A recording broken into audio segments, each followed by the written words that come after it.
श्रीमद् स्वामी नामने नमस्ते सरस्वती देवे गौरवाणी प्रचारने निर्विशेष शून्यवादी पाश्चात्य जय श्री कृष्ण चैतन्य प्रभु नित्यानंद श्री अद्वैत गुरु हरे कृष्ण कृष्ण कृष्ण हरे हरे हरे राम राम राम हरे हरे नारायणं नमस्कृतं चरन्नोत्तमं देवीं सरस्वती व्यासं ततो जयमुदीरयेत् वाञ्छाकल्पतरुश्च सिन्धुभ्यो पतितानां पावनेभ्यो वैष्णवेभ्यो नमो नमः तप्त कांचन गौरंगी राधे वृंदावनेश्वर विश्वानुसुदेवी प्रणमामि हरिप्रिय नमो ब्रह्मदेवाय गो ब्रह्मदास कृष्णाय कुंदाय नमो नमः वासुदेव स्तम देवम कंसचानूरमर्दन देव की परम कृष्ण वंदे जगत गुरु। आप सबका बहुत बहुत अधिक स्वागत कर रहा हूँ। श्री चैतन्य महाप्रभु के विषय में चर्चा करने की चेष्टा कर रहे हैं और पिछले एपिसोड में हमने जो चर्चा की थी कि श्री चैतन्य महाप्रभु हैं, उनका जो अवतार है श्री चैतन्य महाप्रभु राधा कृष्ण है, उनका जो कंबाइंड फॉर्म राधा कृष्ण, और किस तरह अलग अलग शास्त्रों में उनके अवतार के विषय में बताया गया है। चैतन्य महाप्रभु कोई मात्र साधारण साधु संत या भक्त नहीं है, वो साक्षात श्री कृष्ण है। उस विषय में हम चर्चा कर चुके हैं और अब जो चर्चा हमारी शुरू होने वाली है वो है कि चैतन्य महाप्रभु क्या सिखा रहे हैं, उनकी शिक्षाएं क्या हैं।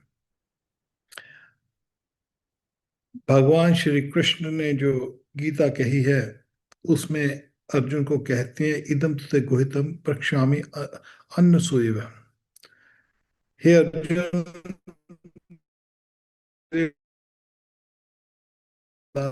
ये ये रहस्यमय है और ये जो ज्ञान दे रहा हूं ज्ञान ते हम सब विज्ञान जित ज्ञातवा मोक्ष से शुभात। और ये जो अर्जुन तेरे को मैं ज्ञान दे रहा हूं ये पूरा ज्ञान नहीं है, ये विज्ञान के साथ है। और यज ज्ञातवा मोक्ष से अशुभात, जब तू इस ज्ञान को जान जाएगा तो तेरे जो कष्टमय अशुभात, जो अशुभ चीजें हैं वो जीवन से निकल जाएंगे, उससे तू मोक्ष को प्राप्ति कर लेगा। और भगवान श्री कृष्ण को जानना इतना आसान नहीं है। भगवान श्री कृष्ण गीता में एक बात कहते हैं कि मनुष्य नाम सहस्रेषु कश्चित् यतति सिद्धये यततामपि सिद्धानां कश्चन वा वेत्ति ततः।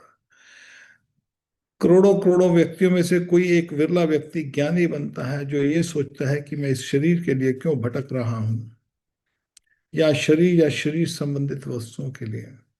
जो आत्म को जान जाता है उसको ज्ञानी कहा जाता है। जो आत्मा के ऊपर ही, आत्मा के विषय में केवल जीवित रहता है और जो भी उसका दिनचर्या है वो आत्मा के विषय में हो, और जो जान जाए कि मैं शरीर नहीं मैं आत्मा, उसको ज्ञानी कहते हैं। और भगवान कहते हैं कि करोड़ों करोड़ों व्यक्तियों में से कोई एक बिरला व्यक्ति ज्ञानी बनता है, और करोड़ों करोड़ ज्ञानियों में से एक कोई बिरला व्यक्ति मेरे को तत्व में जान सकता है। भगवान श्री कृष्ण के आपको देखेंगे अलग अलग देवताओं के मंदिर बहुत मिलेंगे, मगर श्री कृष्ण को भक्ति करने वाला या उनके मंदिर कम मिलेंगे। अब देखेंगे लोग अन्य अन्य देवी देवताओं की पूजा करते हैं, या ज्ञानी लोग, तपस्वी लोग, योगी लोग, जितने भी लोग हैं वो सब लोग किसी ना किसी देवता के पास जाते हैं कोई अपनी अपनी इच्छा पूरी करने के लिए। साधारणतः लोग मंदिर या किसी भी जगह जाते हैं तो मंदिर में जाकर यही होता है कि उनका जो है जीवन है शुभ रहे, जीवन में कोई दुख ना आए, आर्थिक कोई समस्या या पारिवारिक समस्या या शारीरिक समस्या या जितने भी क्लेश जीवन में होते हैं उनको उनकी उनकी पूर्ति करते रहें। या कोई व्यक्ति ये चाहता है कि भाई मेरे को मोक्ष की प्राप्ति हो, ये संसार बड़ा दुखमय है, तो किसी ऐसे गुरु में रहता है जो मोक्ष के विषय में बताए। तो साधारणतः जितने भी धार्मिक संस्थाएं हैं उन संस्थाओं में व्यक्ति या तो अपनी इच्छा पूर्ति के लिए जाता है, इच्छा पूर्ति, यहां तक मोक्ष की प्राप्ति भी इच्छा पूर्ति है, परंतु भगवान को जानने के लिए कोई नहीं जाता कि भगवान वास्तव में क्या है, उन वो क्या चाहते हैं हमसे, वो क्या चाहते हैं। और इसीलिए भगवान श्री कृष्ण गीता में एक बात कहते हैं 9वें अध्याय के 2वें श्लोक में, राज विद्या राजगुह्यम वित्रम इदम उत्तमम। ये जो ज्ञान है उत्तमम, जो तमो से सबसे ऊपर ज्ञान है। और ये ज्ञान राज विद्या, ये विद्याओं का राजा है। इससे ऊपर और कोई विद्या नहीं है। राज विद्या राजगुह्यम, ये बहुत सीक्रेट है।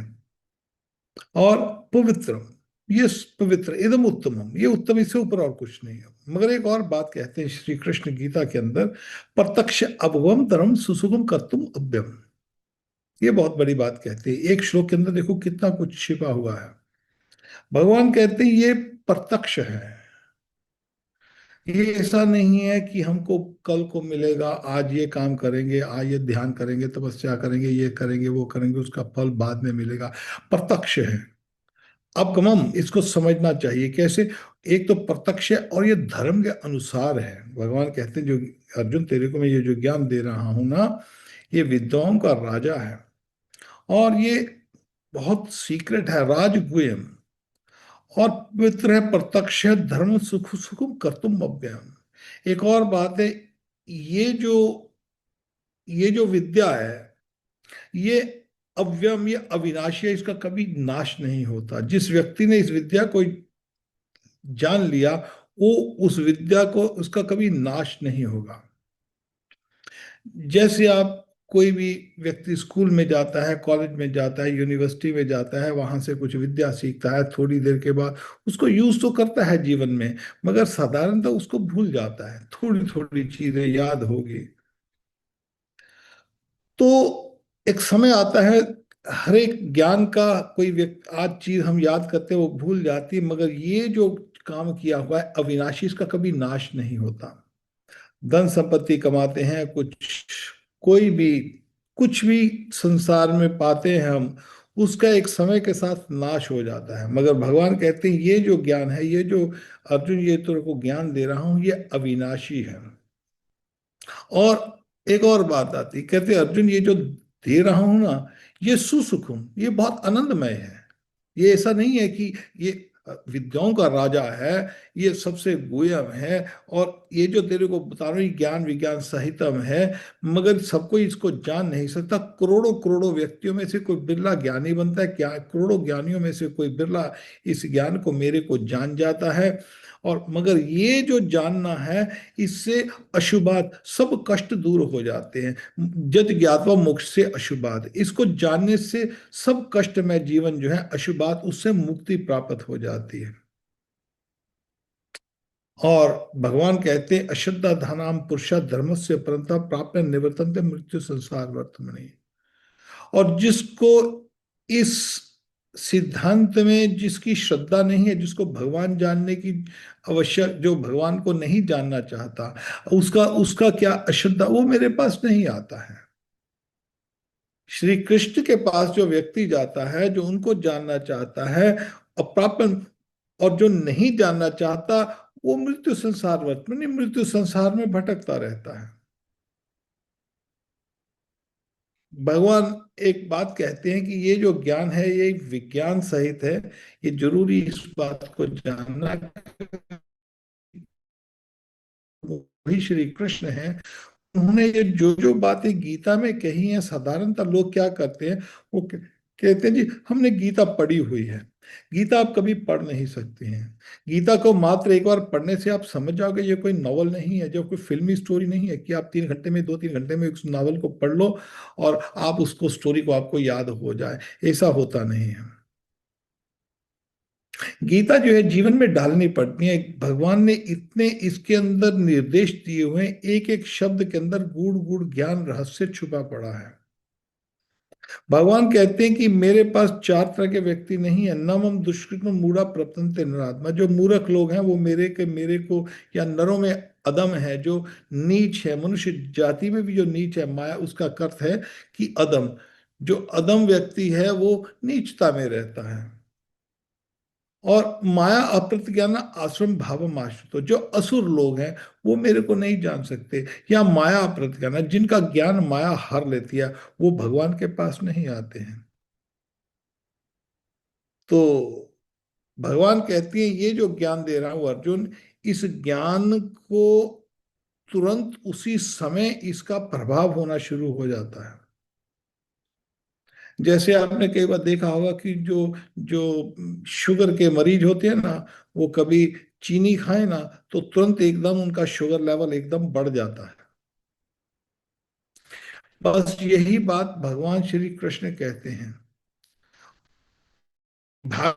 कहते हैं भक्ति परेश अनुभव विरक्ति तीन अनत्र एष त्रिएक काल। जो भगवान श्री कृष्ण की भक्ति करता है उसके इमीडिएट तीन इफेक्ट हैं। इमीडिएट, ये नहीं मरने के बाद आपको मिलेंगे, इमीडिएट।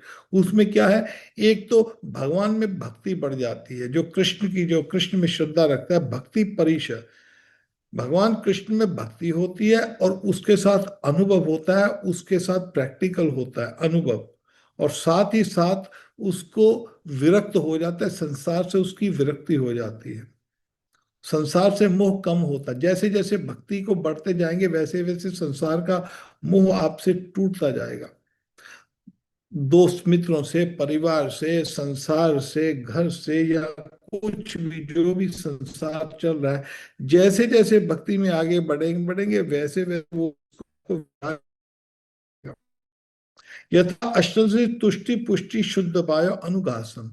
अनुघासम कहते हैं जब हम कोई कोई खाते हैं, ग्रास मुंह में डालते हैं, रोटी का टुकड़ा मुंह में डाला, जैसे जैसे रोटी का टुकड़ा मुंह में जाता जाएगा वैसे वैसे आपके देखेंगे आपकी तुष्टि होती जाएगी, आपको संतुष्टि होती जाएगी। बहुत भूख लगी है और आप कुछ कुछ कमजोर फील कर रहे हो, बोले जी आज व्रत रखा था, बहुत कमजोर है, जब भी आप खाते हो तो आप देखेंगे कि आपकी एकदम पुष्टि, आपकी एकदम आप में शक्ति का संचालन होने लग जाता है अपने शरीर के अंदर। और शुद्ध पायो, आपको शुद्ध, आपकी भूख मिट जाती है, आपको आनंद भी आता है, आपकी पुष्टि भी होती है। उसी तरह भक्ति में ये काम है। और भगवान गीता के अंदर ये सब जो उपदेश दे रहे हैं, इन उपदेशों के अंदर भगवान कहते इति ते ज्ञानम अख्यातम गुह्यत गुह्यतरम मया।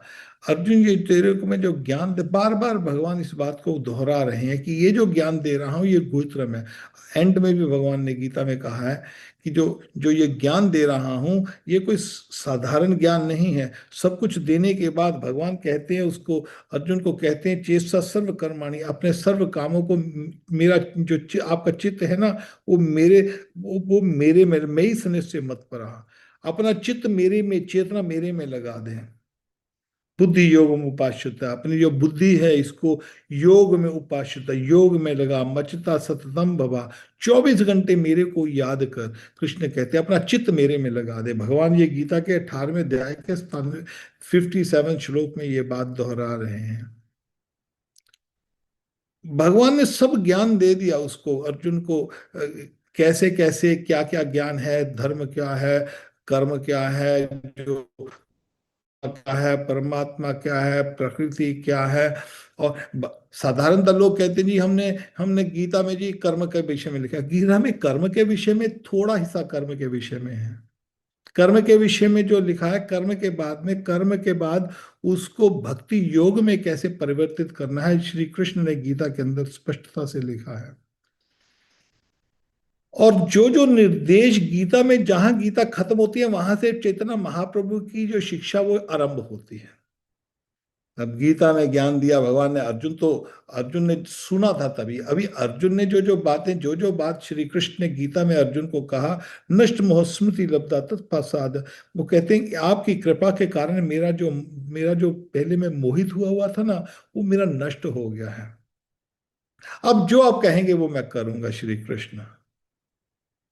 और कृष्ण कहते हैं मचिता सर्व दुर्गानी मत प्रसादा त्रिशति। जो व्यक्ति अपना चित्त मेरे में लगाता है, इस संसार के, हम देखते हैं ना बहुत कष्ट होते हैं, बहुत अड़चने आती हैं जीवन में, तरह तरह की अड़चने आती हैं, हर पल पल अड़चने आएंगी आपको, आपको नहीं, हमको, सबको। अर्थ है कि हम सबको पल पल में कोई ना कोई अड़चन आती रहती। बचपन में भी अड़चने होती हैं, जवानी में भी अड़चने होती हैं, अधेड़ उम्र आ गई और अड़चने आ गई, बच्चे बड़े हो गए, उनकी शादी करनी है, उनका विवाह करना है, उनका पालन पोषण करना है, माँ बाप बूढ़े हो गए हैं, उनको भी देखभाल करनी है। और जब खुद बूढ़े होते हैं फिर अपने शरीर में समस्याएं आ जाती हैं, तरह तरह की अड़चने पल पल में रहती हैं। कोई भी इन अड़चनों से मुक्ति प्राप्त नहीं कर सकता है। मगर श्री कृष्ण कहते हैं मचता सर्व दुर्गानि मत प्रसादा तुष्यसि। व्यक्ति उन सब अड़चनों से मेरी कृपा से पार पा जाता है। और यहां पर कहने के बाद भगवान अब अर्जुन को याद करा रहे हैं। हाँ, आप बोलेंगे आप तो ये चैतन्य महाप्रभु की शिक्षा के बारे में बताना था, मगर कृष्ण के बारे में क्यों? कृष्ण और चैतन्य महाप्रभु में अंतर नहीं है। अब कैसे इन सब शिक्षाओं को हम पढ़ते हैं, गीता पढ़ते हैं, अपने जीवन में धारते नहीं हैं। हमारे गुरु जी को एक सी भक्ति स्वामी शिला प्रभुपाद, जिन्होंने इस्कॉन की स्थापना की, और उन्होंने, उनके पास एक कोई व्यक्ति आया, बोलता स्वामी जी मैं 40 मिनट में सारी गीता पढ़ लेता हूँ। तो हमारे गुरु जी कहते हैं ठीक है भाई, तुम 40 मिनट शायद गीता तो पढ़ लोगे, मगर क्या 40 मिनट अपना जीवन गीता के मुताबिक, गीता के हिसाब से जीते भी हो क्या? पैरेट लाइक रिसाइट गीता आप कर सकते हो, ठीक है, उसमें भी थोड़ा सा लाभ है, उसमें भी पुण्य, श्रवण कीर्तन पुण्य तो होगा, मगर उसका फल पूरा प्राप्त नहीं होगा जब तक गीता को हम अपने जीवन में नहीं डाल देते। और गीता को डाल नहीं रहे, समस्या ये है हमारी, हम हर रोज गीता पढ़े, मान लो पहली बात तो लोग पढ़ते ही नहीं, 99.9% हिंदू पढ़ता ही नहीं गीता को। जो इक्का दुक्का कोई पढ़ते हैं, वो सुबह ठीक है अभी पढ़ लिया, हमने गीता पढ़ लिया। गीता में भगवान क्या क्या कह रहे हैं, क्या हम उसके अनुसार चल रहे हैं? भगवान ने स्पष्टता से कृष्ण को, अर्जुन को कहा, इति ते ज्ञानम अख्यातम गुह्यत गुह्यतरम मया। सब गीता का ज्ञान देने के बाद कह रहे हैं अब तेरे तेरे को मैंने सब ये जो ज्ञान दिया है ना, ये गुह्यत गुह्यतरम तथा, ये गूढ़ से गूढ़ ज्ञान है, सीक्रेट से सीक्रेट तेरे को मैंने बता दिया, विमर्श अपशेषेना। अब तो इसके ऊपर मनन कर, मैंने तेरे को बता दिया, अब सोच इसके बारे में। विमर्श कहते हैं सोचने को, अब सोच, इसका मनन कर, ध्यान कर, मैंने क्या बोला, सोच पहले मैंने क्या बोला, यद इच्छा सी तत्, अब उसके बाद तू जो मर्जी कर, भले तू लड़ भले तू ना लड़। भगवान ने ज्ञान देने के बाद उसके ऊपर थोपा नहीं है। भगवान श्री कृष्ण ने गीता में अर्जुन को ज्ञान दे दिया, और ज्ञान देने के बाद कहते हैं भाई बेटा तेरे को मैंने ज्ञान बहुत सीक्रेट से सीक्रेट ज्ञान दे दिया, अब इसके ऊपर ध्यान कर, मनन कर, और अब बाकी तो जो मर्जी कर, मेरी बात सुन के ना सुन। मगर भगवान श्री कृष्ण क्योंकि हमारे सहृद हैं, वो चाहते हैं कि ऐसा ना हो कि ये सुनने के बाद अनसुना कर दे, जैसे हम लोग करते हैं, हम सुनते हैं मगर वो सुनने के बाद कथा में बैठते हैं, 1 घंटा कथा सुन ली, बाद में भूल जाते हैं कि क्या कहा था उस कथा के अंदर, उसका मनन नहीं करते हैं।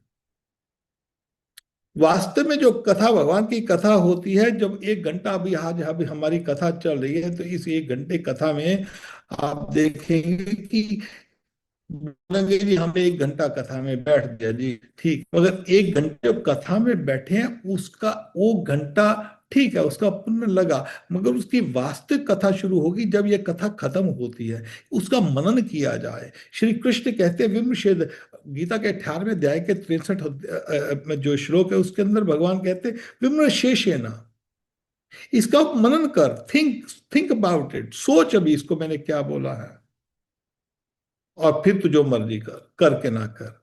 अब भगवान सोचते हैं कि इसको मैंने बोल तो दिया, शायद ये ना करे, और भगवान उसको एक और बात का, सर्वगुतम भूय में परमम मचा। भगवान ऐसे तो डरते नहीं, मगर जैसे जैसे सोचते हैं कि भगवान मैंने अर्जुन को ये बोल तो दिया है, शायद ना करे, चलो इसको एक और बात कहते हैं। भगवान फिर दोबारा कह रहे हैं सर्वगुतम भूया, दोबारा फिर कह रहे हैं मैंने ये बहुत गूढ़ तेरे को ज्ञान बताया है अर्जुन, शन में परमम बचा, मेरे वचन जो हैं ये परम वचन है। इष्टोमी दृढ़्यामी इतदो भिक्षामी हिते हितम, अरे इसमें तेरा हित है, भगवान कह रहे हैं, उसको याद करा रहे हैं। इसका अर्थ क्या है कि मेरी बात को ठुकराना मत, मैं जो तेरे को बता रहा हूं इसमें तेरा हित है, तेरे को इसका लाभ है इसका। फिर भगवान उसके बाद कहते हैं, याद कराते हैं, तेरा हित किसमें है? मनमना बधवत्तो मद याची मम नमस्कुरु मम वैश्य सत्यम ते प्रतिजानी प्रयोसी में 65 और 66 श्लोक में, सर्व धर्मान प्रत्यज्य मामेकं शरणं व्रज हम पाप सब पाप्य विमोक्ष्यामि मा शुचे। सब धर्मों को छोड़कर मेरी शरण में आ जा, मैं तेरे को सब पापों से मुक्त कर दूंगा, तू चिंता मत कर। मन राम भक्तो, अपना तू मेरा भक्त बन जा।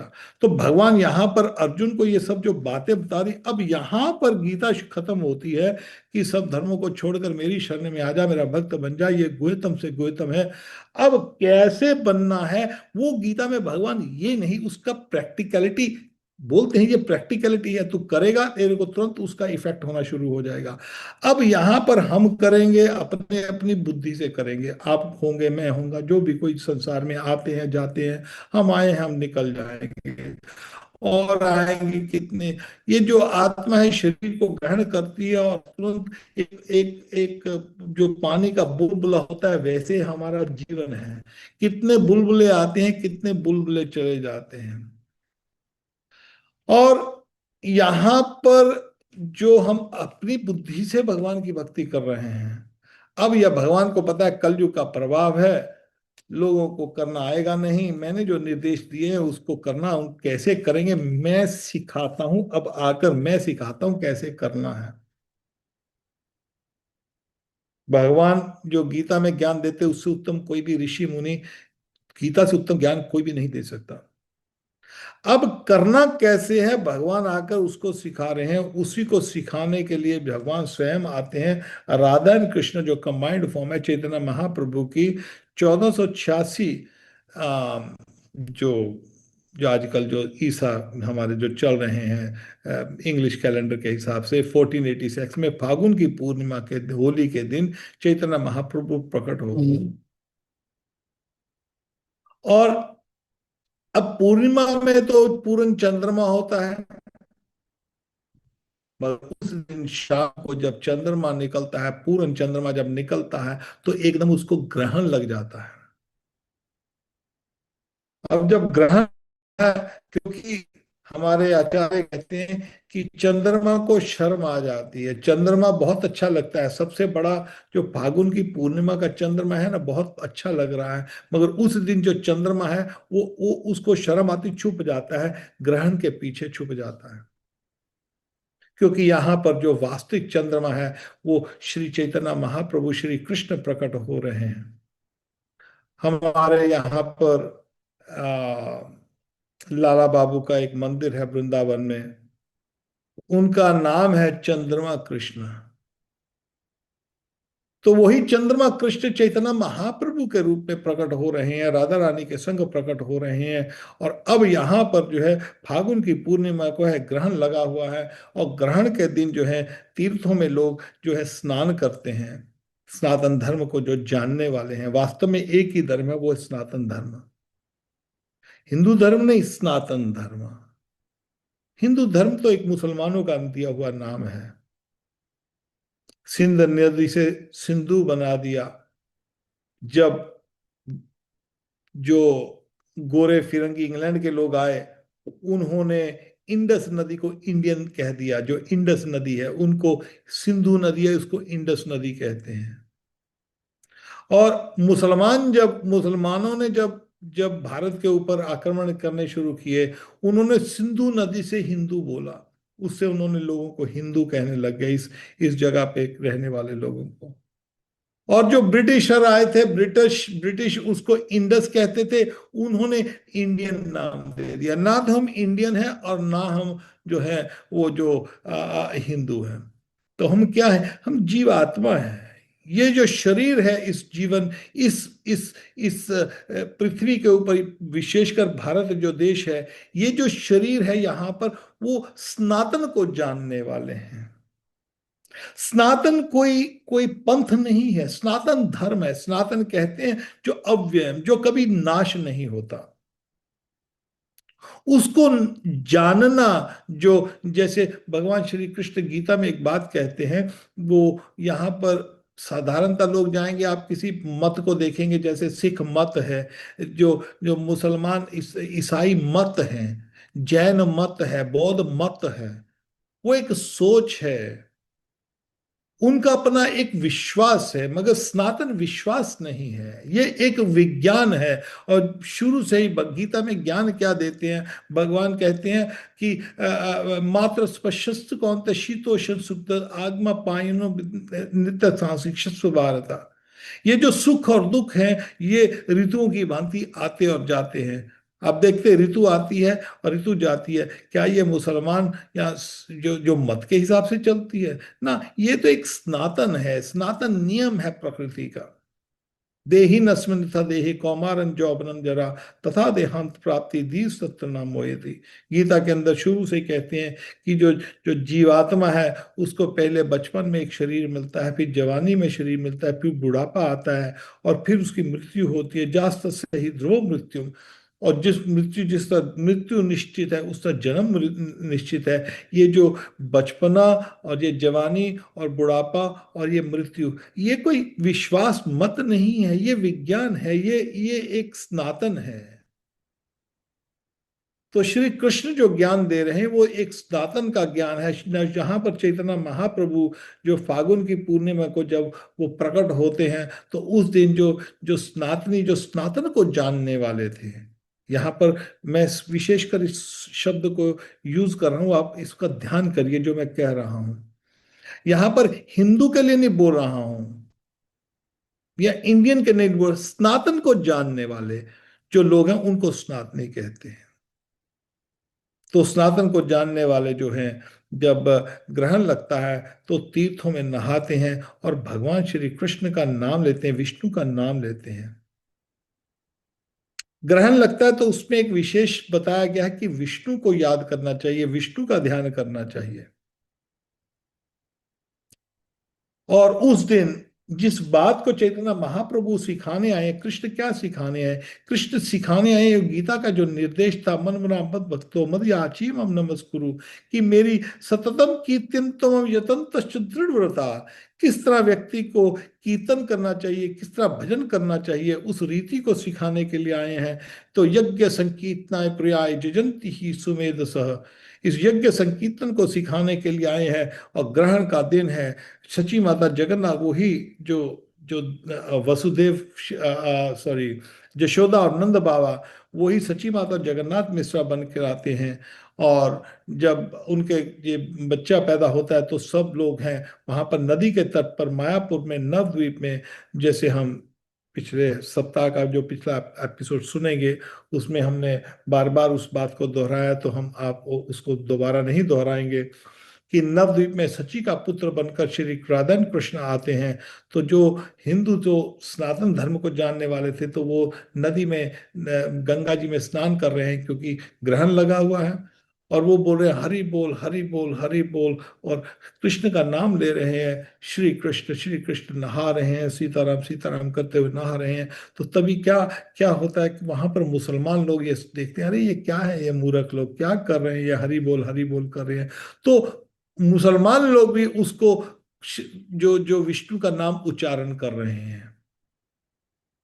तो यही चीज तो चैतन्य महाप्रभु सिखाने आए ना। अभी हम आगे उसकी शिक्षाओं के बारे में, हम जब पूरा पूरा ग्रहण उसके दिखाई है, तो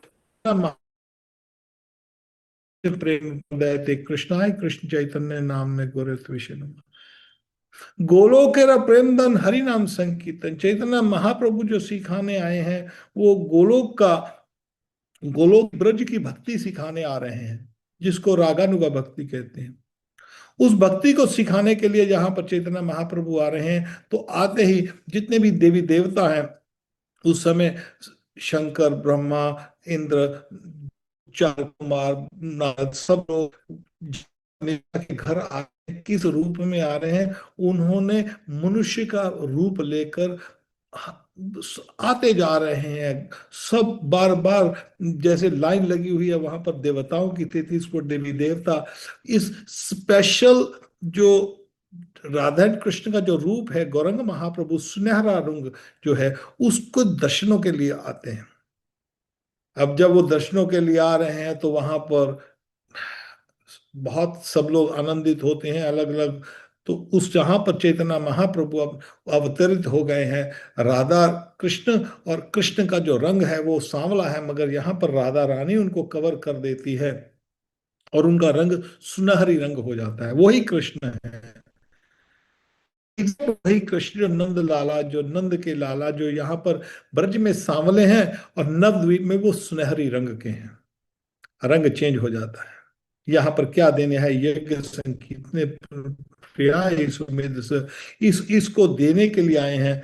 मगर यहाँ पर जो सबसे बड़ी बात क्या होती है कि चैतन्य महाप्रभु सबसे पहले, जैसे गीता में जब आप देखेंगे कि गीता शुरुआत होती है जब अर्जुन उनको पूछता है श्री कृष्ण को, कार्पण्य दोषो पहता स्वम धर्म सम्मूढ़ चेता, तो मैं आपका शिष्य हूँ, शिष्यस्ते शादिवाम त्वाम प्रपन्न, मैं आपका शिष्य हूँ प्रभु, आप मेरे को, मेरा मन जो है बहुत विचलित है। तो उस समय श्री कृष्ण एक बात कहते हैं।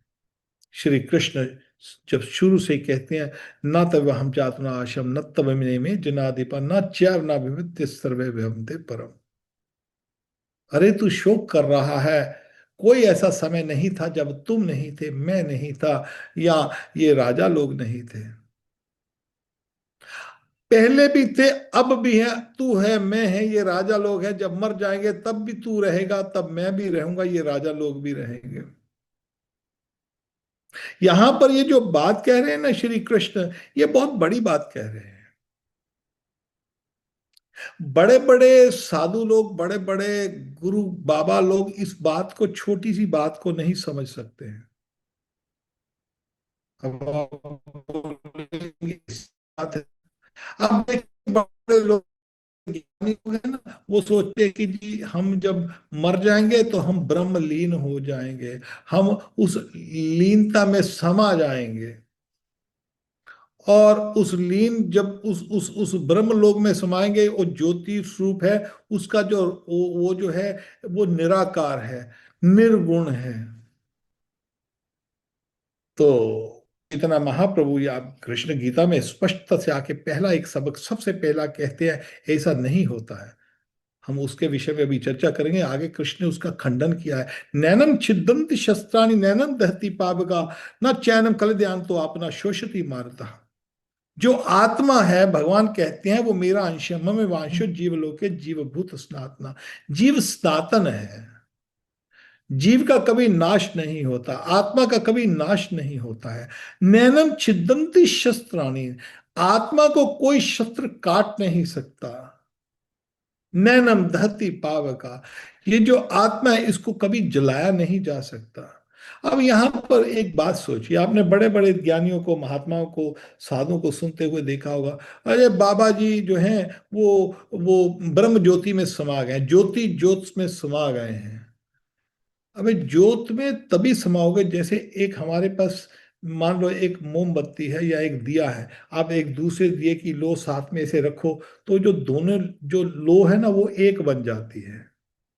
आप तीन दिए ले आओ या तीन कैंडल ले आओ, उसको इकट्ठी खड़ी करना, तो तीनों की एक लो आएगी।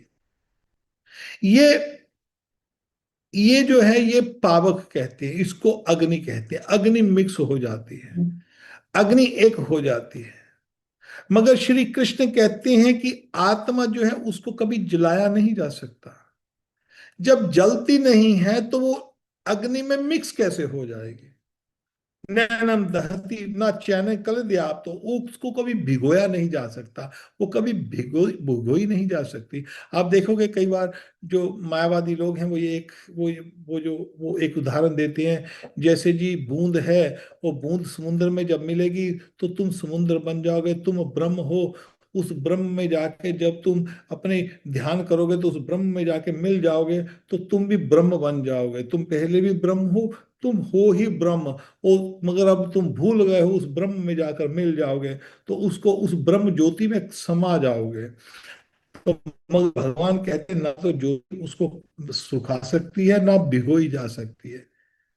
एक और बात समझाते, कई बार मायावादी लोग कहते हैं जी, जो भी जितने भी रास्ते हैं ना, वो सब एक है, सब जाके समुद्र में मिल जाएंगे, सब उसके अंदर विलीन हो जाएंगे। इसी तरह हम भी जब अपने ध्यान से, जो मायावादी लोग हैं, सो हम सो तत्वम अस्मि, वो जो इसको कहते हैं कि सो हम, तुम भी वही हो मैं भी वही हूँ, तुम भी वही हो मैं ही वही हूँ, तुम भी वही हो मैं ही वो, इसी को, इसी की रट लगाई हुई है। और इसी की रट लगाकर वो सोचते हैं कि हम उसमें जाकर समा जाएंगे। जल की बूंद समुद्र में मिले, हम समुद्र बन जाए, हम ब्रह्म बन जाएंगे। मगर भगवान स्पष्टता से गीता में, न चैन न चैनम कलेद्यंतापो, वो भिगोई नहीं जा सकती जल के अंदर। आपो कहते जल को, जल में भिगोई नहीं जा सकती। ना शोषित मारते, उस आत्मा को कोई सुखा भी नहीं सकता। वो पहले भी थी, अब भी है, आगे भी रहेगी। तो भगवान ने इसका खंडन किया है गीता के अंदर इस बात को। अब यहां पर चैतन्य महाप्रभु इस बात को आते ही सिखा रहे हैं, बचपन से ही। गीता में यह बात सिखाई गई है कि ब्रह्मलीन नहीं होते हो। और जिस ब्रह्म को तुम सोचते हो कि विष्णु से ऊपर है, देवताओं से ऊपर है, हाँ देवताओं से ऊपर है वो। क्योंकि इसलिए देवताओं से ऊपर है क्योंकि देवता लोग जो है इस भौतिक जगत को चलाने के लिए स्वर्ग में बैठे हुए हैं। उस स्वर्ग में उनका अलग अलग डिपार्टमेंट दिए हुए हैं। वो स्वर्गों से अलग अलग जो ग्रह हैं उनको चला रहे हैं। जैसे पृथ्वी है, अभी आप देखिए, जो भूदेवी है, भूदेवी आपको दिखाई देती है कि यहाँ पर? कई लोग बोलते जी हम चंद्रमा पे गए, चंद्रमा पे चंद्र देवता तो दिखाई नहीं देता है। तो भैया भूदेवी है, तो भूदेवी यहाँ पर जो भूदेवी आपको दिखाई देती है क्या? ये जो ग्रह है हमारा, जो पृथ्वी का ग्रह है, ये भूदेवी के अंडर है। जैसे समुद्र का जो जल है, वो जल देवता के अंडर है। उसको कंट्रोल कर रहे हैं, उनका अपने डिपार्टमेंट में बैठे हुए हैं वहां पर, देखकर वहां पर। जैसे हम आपके सामने अभी यहाँ पर प्रोग्राम कर रहे हैं, वो साधना टीवी वाले प्रोग्राम दिखा रहे हैं, ऐसे ही वो अपने वहां पर बैठे हैं, वहां से बैठकर अपना अपना कंट्रोल कर रहे हैं। तो 33 कोटि देवी देवता हैं, वो इस संसार में बैठे हैं। ठीक है, इनसे ऊपर ब्रह्म ज्योति। वो क्यों ब्रह्म ज्योति है? क्योंकि जो बैकुंठ की जो जो ज्योति है, उसी को ब्रह्म ज्योति कहा जाता है। हम सुबह को जब, कई बार हम बताते हैं कि सुबह को जब सूर्य को प्रणाम किया जाता है, सूर्य जो है वो एकांश न स्थितो जगत, श्री कृष्ण गीता के अंदर कहते हैं, ये जो सारा जगत है ये केवल एक अंश से बना हुआ है। और इस अंश को एक मात्र वैकुंठ का एक अंश है। और इस अंश अंधकार में, अंश में ज्योति कहां से आएगी? तो भगवान ने अपनी जो ब्रह्म ज्योति है, जो उनके वैकुंठ से जो ज्योति है, उनकी अंग ज्योति है, उसमें से एक कण जो है सूर्य देव है। तो भगवान गीता में जब कहते हैं कि जो जीव है वो पहले भी था, अब भी है, आगे भी रहेगा, वो कभी उसका नाश नहीं होता है। आत्मा का कभी नाश नहीं होता है। आत्मा कभी ज्योति ज्योत में नहीं समाती है, और ना वो विलीन होती है। अब उसी को सिखाने के लिए चैतन्य महाप्रभु ने बचपन से ही एक बात की थी।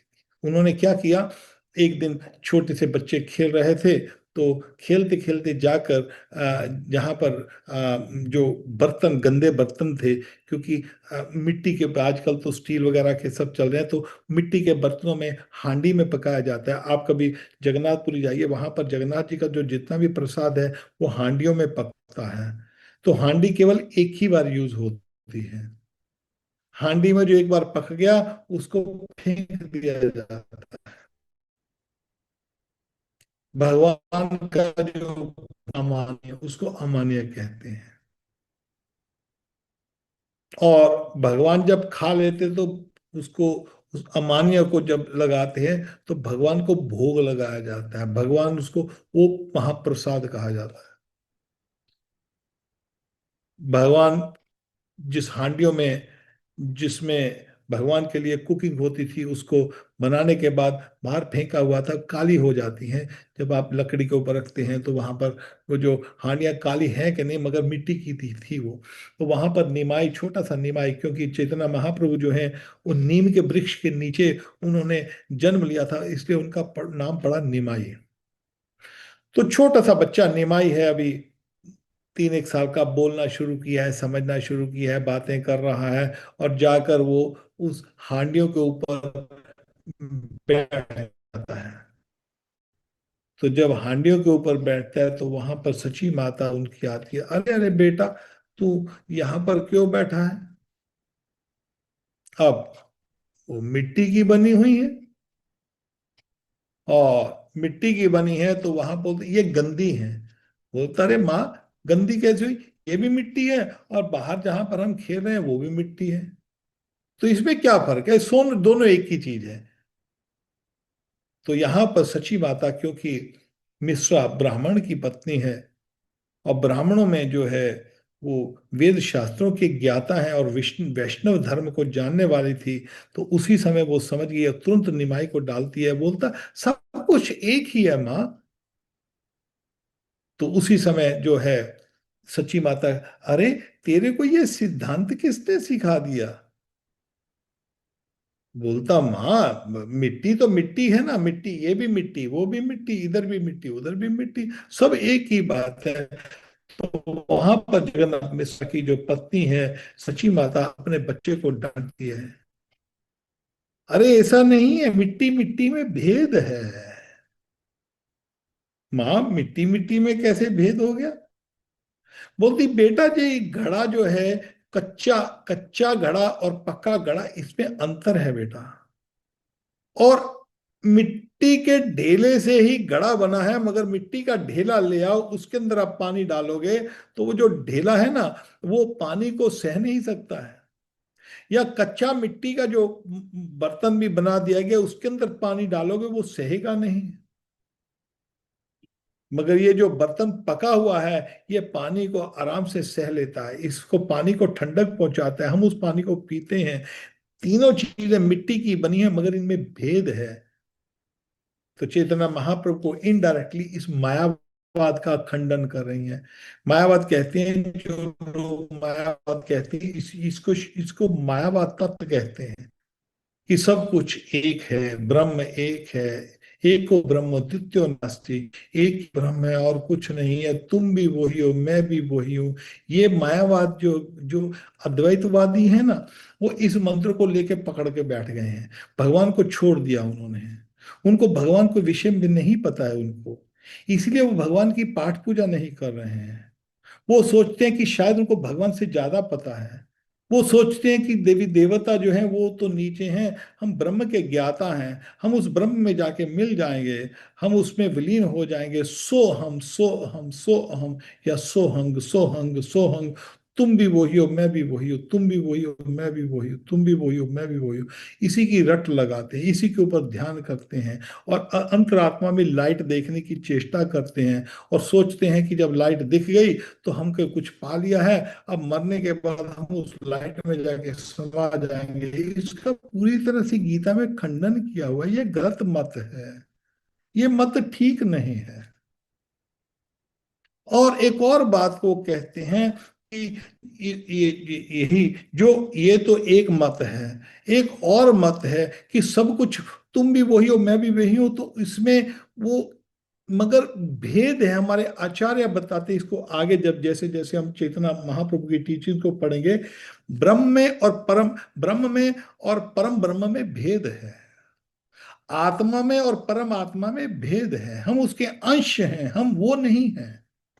जैसे ये हमारी उंगली है, ये हमारा हिस्सा है, हमारा अंश है, मगर ये उंगली हम नहीं है। हमारा सर है, मगर वो सर हम नहीं है, हम अंश हैं। भगवान श्री कृष्ण कहते हैं, ममे वांशो जीव लोके जीव भूत सनातना, तुम सनातन हो, तुम आत्मा हो, तुम इंडिविजुअल हो। भगवान ने स्पष्टीकरण कहा है गीता के शुरुआत में ही, कि सब कुछ एक नहीं है। भेद है। जिस तरह मिट्टी का ढेला और मिट्टी का बर्तन और मिट्टी का जो पका हुआ बर्तन, उसमें भेद है, इसी तरह एको ब्रह्म द्वितीयो नास्ति, मगर उसके अंदर जो जो भागवत के शुरुआत में ही कहा है, ब्रह्मेति परमात्मेति भगवानेति शब्देति वदन्ति तत्व तत्व जज ज्ञान मध्यम ब्रह्मेति परमात्मेति भगवानेति शब्देति। तत्व को जानने वाले, तत्व का अर्थ है भगवान को जानने वाले, तत्व का अर्थ है जो आत्मा को जानने वाले। तत्विद कहते हैं जो आत्मा, परमात्मा, ब्रह्म और भगवान को जानते हैं। जैसे यहां पर भागवत के अंदर एक बात कही गई है, ये बहुत गंभीर विषय है। मैं आपको क्यों बता रहा हूं कि इसको जानने के बगैर हम भगवान को तो दूर की बात है, हम अपने आप को भी नहीं जान सकते। श्री कृष्ण की तो जानने की दूर की बात है, हम अपने आप को नहीं जान सकते, इस शरीर से छुटकारा भी नहीं पा सकते जब तक हम इस तत्व को ना समझ जाएं। वो तत्व क्या है? ब्रह्मेति परमात्मेति भगवानेति शब्दयते। जिस तरह सूर्य की किरणें और सूर्य देव में भेद होता है। सूर्य देव अपने लोक में बैठे हैं और स्वर्ग से सूर्य जो ग्रह है उसको चला रहे हैं, और सूर्य ग्रह सूर्य देव के बगैर बिल्कुल नहीं चल सकता। और सूर्य की जो किरणें हैं हमारे हमारे कमरे में आती हैं, हम बोलते हैं देखो जी आज तो सूरज, अरे आज तो बहुत सूरज निकल आया, हमारे घर के अंदर सूरज आ गया, हमारे घर के अंदर सूरज आ गया। घर के अंदर सूरज आ जाए तो सब कुछ नष्ट हो जाए। घर के अंदर सूर्य की किरणें आई हैं।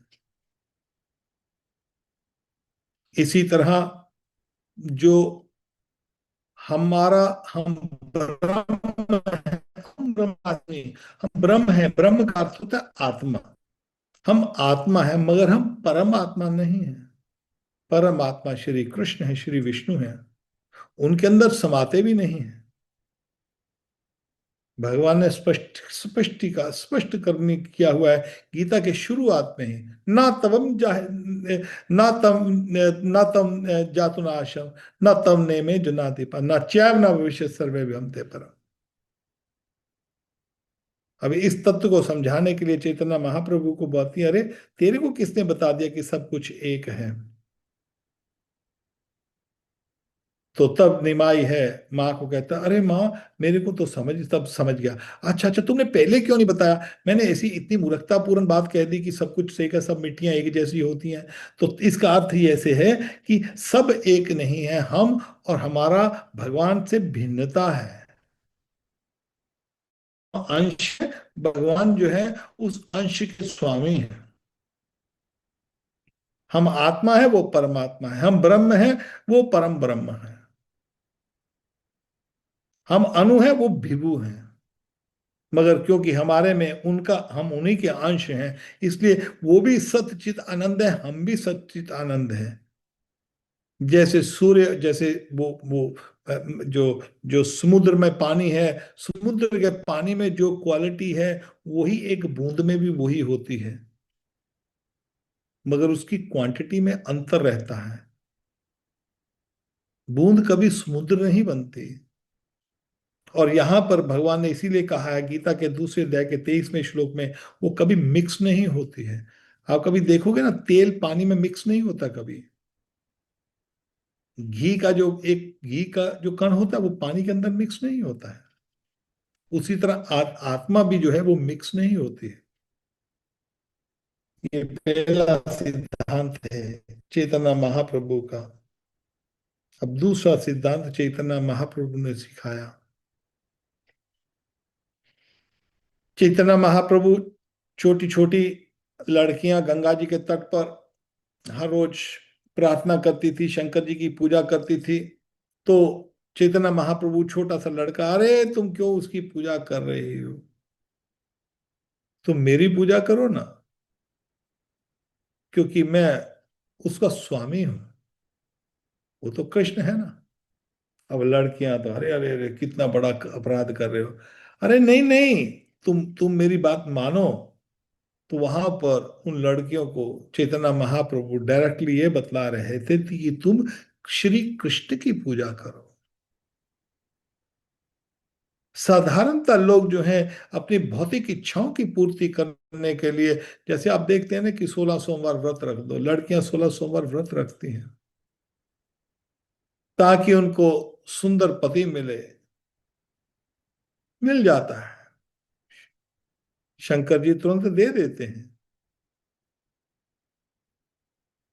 मगर यहाँ पर चैतन्य महाप्रभु उनको सिखा रहे हैं, अरे देवियों, तुम जो है श्री कृष्ण की पूजा करो।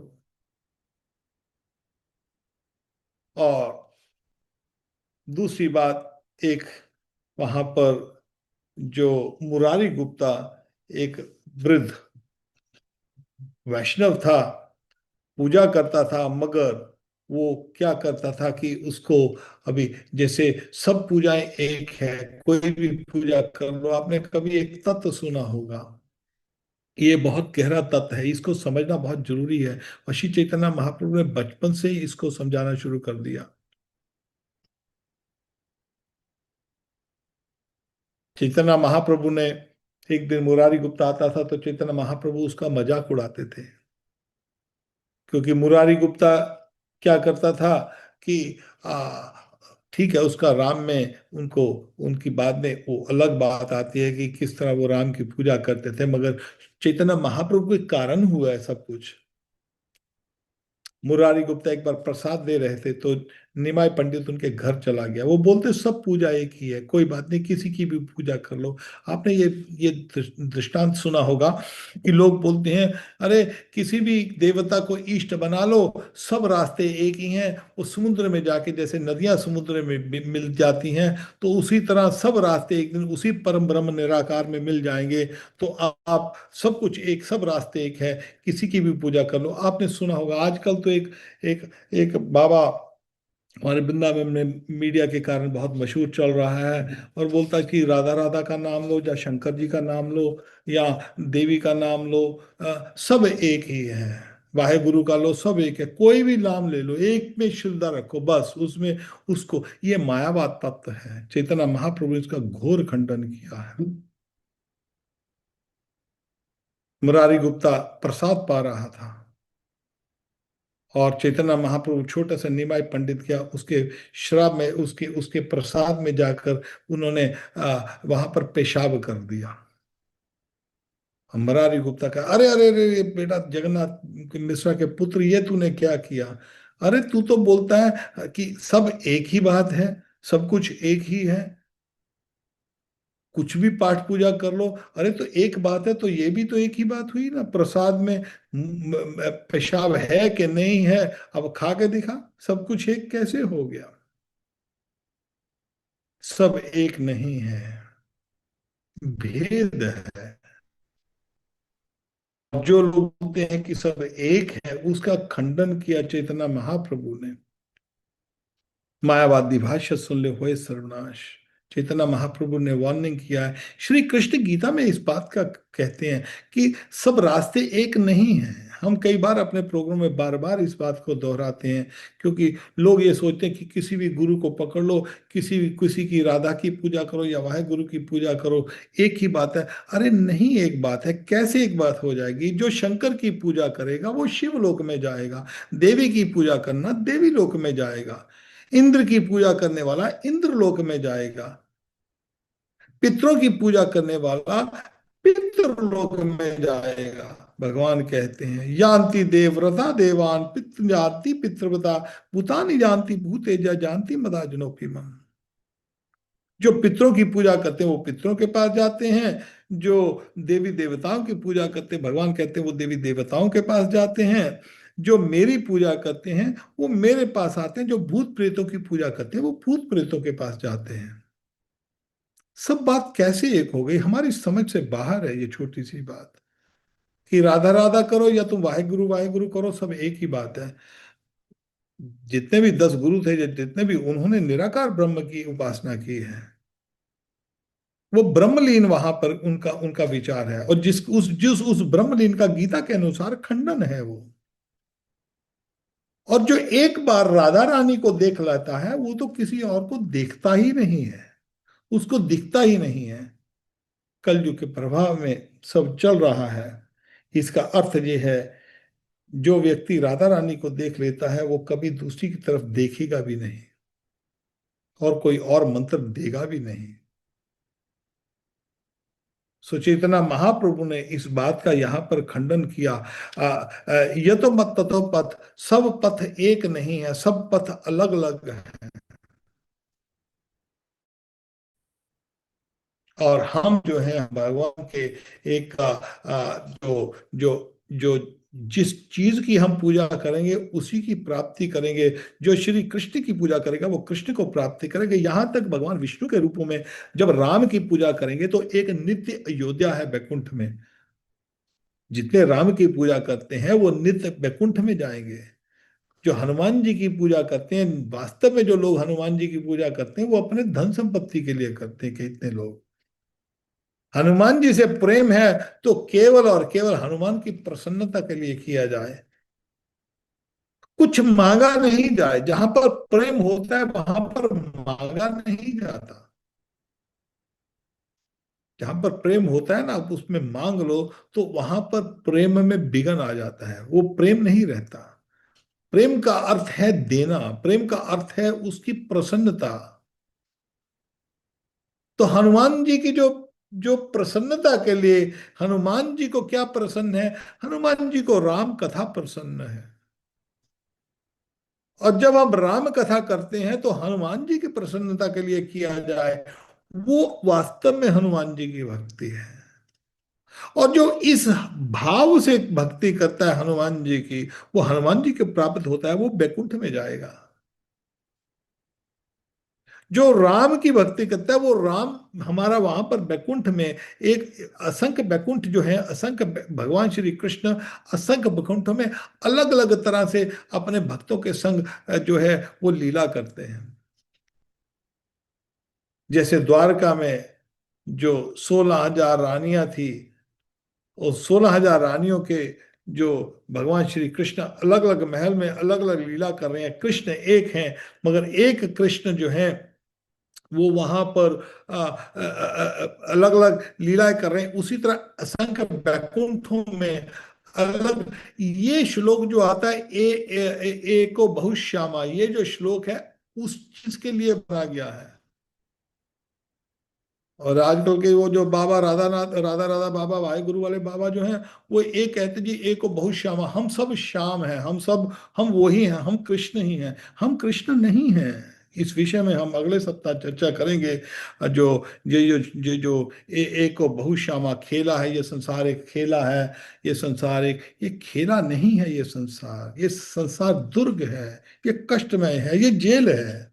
ये कोई खेल नहीं है कि भगवान एक श्यामा बहुत श्यामा।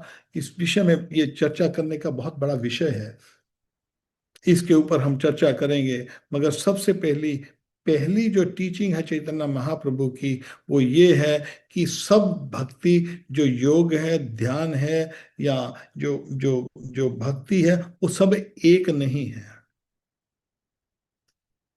देवी की भक्ति का अलग असर है, वो देवी धाम को प्राप्त होगा।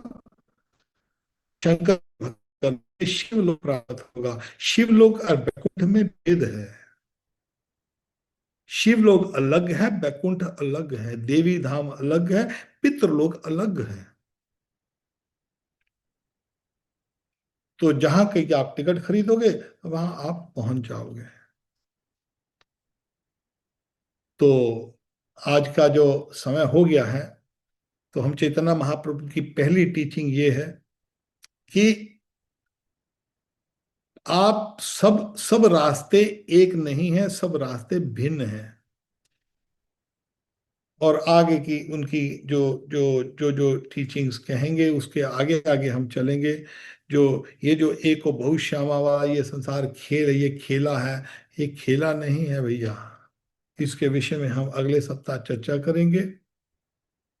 और उसके बाद श्री चैतन्य महाप्रभु क्या क्या निर्देश दे रहे हैं हमको, क्या क्या हमको सावधानियां करनी। अभी तो इनडायरेक्ट उन्होंने संदेश दिया है यहाँ पर। अब आगे चैतन्य महाप्रभु बड़े होंगे और बड़े होकर वो क्या खेल खेल रहे हैं और क्या क्या वो हमको निर्देश दे रहे हैं किस तरह भगवान श्री कृष्ण स्वयं सिखा रहे हैं चैतन्य महाप्रभु ने मेरी भक्ति करनी कैसे है। वो स्वयं भक्ति करके अपनी चैतन्य महाप्रभु में। तो हम जो अगले सप्ताह जो हमारा जो चर्चा होगी, एक वो बहुत श्यामा ये जो खेला कहते हैं उसके विषय में। तो तब तक हमको आप आज्ञा दीजिए। और किसी का कोई प्रश्न तो मैं ले सकता हूँ, कोई कोई प्रश्न पूछना चाहता हूँ किसी विषय में, तो मैं उसका उत्तर देने की चेष्टा करूंगा। ठीक है, आपका प्रश्न नहीं है तो हमारी आपसे इच्छा है कि आप गीता पढ़िए, हर रोज नित्य पढ़िए, भागवत पढ़िए और चैतन्य चरितमृता जरूर पढ़िए। कृष्ण की भक्ति करनी है तो आपको चैतन्य महाप्रभु की टीचिंग्स आप देखिए, उस हिसाब से आप भक्ति कीजिए। तो यहाँ पर आज के प्रोग्राम को विश्राम देते हैं। तो अगले सप्ताह शनिवार को रात के 9 बजे साधना टीवी पर हमसे आपसे फिर मिलेंगे। निताई गौर, राधे श्याम। जय गौर निताई, जय राधे।